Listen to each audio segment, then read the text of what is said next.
Hey guys, Holly here from Cheeky Tea. We are back to playing with our food again, and we're going to boost our breakfast with matcha jam. Now, who thought there could be a matcha jam? Well, let me show you how to do it. It's very easy.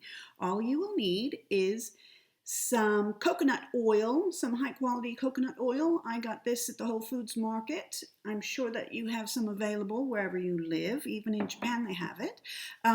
You will need matcha. Today I'm going to use Muse, which is our culinary grade matcha.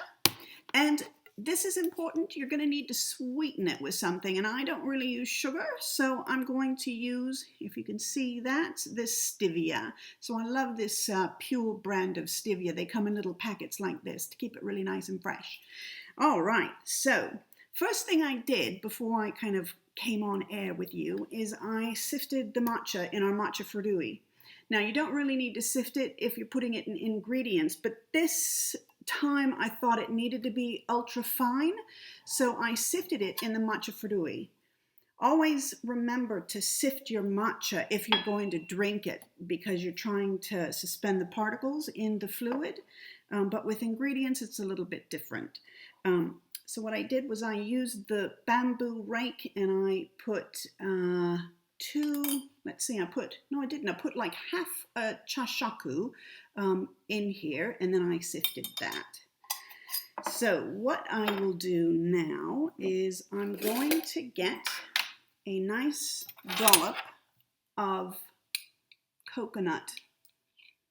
What do you call this? Coconut butter, I guess. So I'm going to use about that. Now, the thing about this matcha jam is you want to make it fresh every time because the matcha is quite sensitive, and you don't want to make a ton of this and then have to keep, leave it over. So I have put the matcha in with the coconut oil or butter or whatever you want to call it, and then I'm actually going to use an entire thing of stevia, because you do want it to have a little bit of a sweet taste. If you do eat sugar, go ahead and use that, but I prefer the stevia, just a little bit healthier.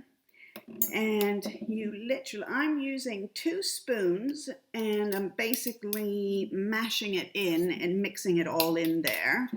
A little bit hard to show you while I need 2 hands to do this, but you basically whip it up good. There you go. And it's very easy to whip up in there.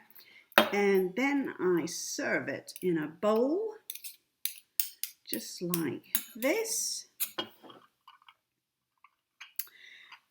And I always choose a cheeky spoon. So I am going to go with, I love my spoons. Hey, this looks like a good one right there. So this is my breakfast. Let's see if I can show that to you. Wonderful. So here's to boosting your breakfast. Enjoy and have a gorgeous day.